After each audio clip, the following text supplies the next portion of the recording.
Hello and welcome back. House Republicans will try once again to pass an immigration bill, perhaps tomorrow. After the first one got voted down, the second one was postponed. So they're going to try again to wrangle and whip those votes. Republican leaders are looking for compromise between moderate and conservative members of the caucus. The bill is said to include $23 billion for border wall funding and surveillance. Despite the slew of enhancements, it is unclear if they're going to have the votes to pass it. So what's it going to take to get this one done? Joining me now, Republican Congresswoman from New York, Claudia Tenney, is back on the show. Welcome back, Congresswoman. Hi. Thank you. Great to be on. So what's it going to take? What's the most important thing here that you're trying to accomplish with this legislation? Look, I look at it as a coalition government between the Republican Party alone. I mean, we have so many different factions. We have the moderates, the conservatives, the Republicans, everybody. But I think it's a good thing that the Republicans are so diverse because at least we can differ and come up with some solutions. It would be nice if some of the Democrats would join us. But the real issue here is we've got to solve this problem. It's been a problem that's been around for decades, and it needs to be solved. We need border security. We know that. We're seeing the crisis at the border. We're seeing people coming across the border illegally. We're seeing, this is something that just needs to be resolved. Now we have a lot of other issues that have come into play. All right, if it fails, what happens?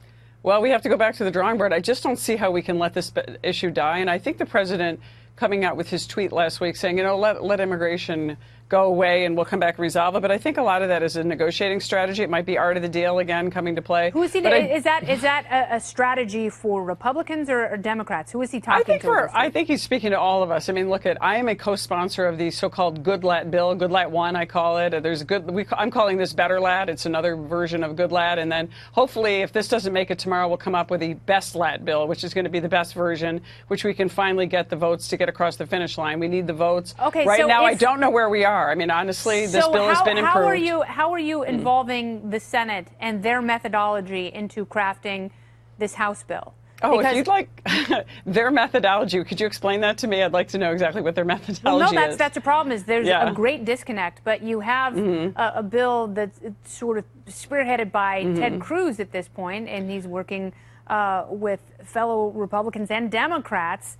Does that have any chance of passage in the House? Yeah, well, I'm actually a co-sponsor of the House version of the bill. That's the David Brat bill that I'm helping on that side with Ted Cruz. And that really is just one portion of this entire large omnibus bill that deals with border security. It deals with the DACA kids. It deals with immigration laws regarding agricultural workers. I mean, there's a broad visa lottery system, you name it. All those things are in there. Why don't you guys, I mean, because this is going to be a big black eye for Republicans. If they try and fail and fail and fail, it's bad news and bad optics for your caucus and your party before the midterms.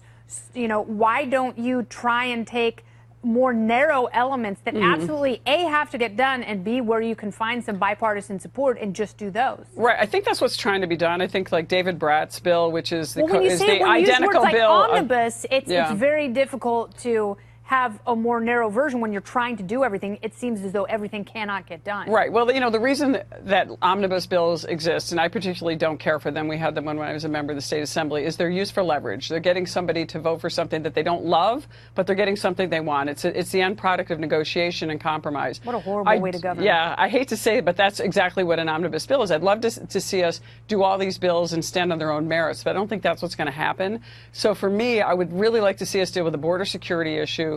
We need to deal with the DACA recipients. That's what you should do. We have to deal with tie DACA with the wall and just do that. Right. Because it does not seem with the split in your party you're going to be able to do all of it. Well, if we can get that, it'd be great. All right. Well, thank keep us posted, Congresswoman. Thank you so much for your time.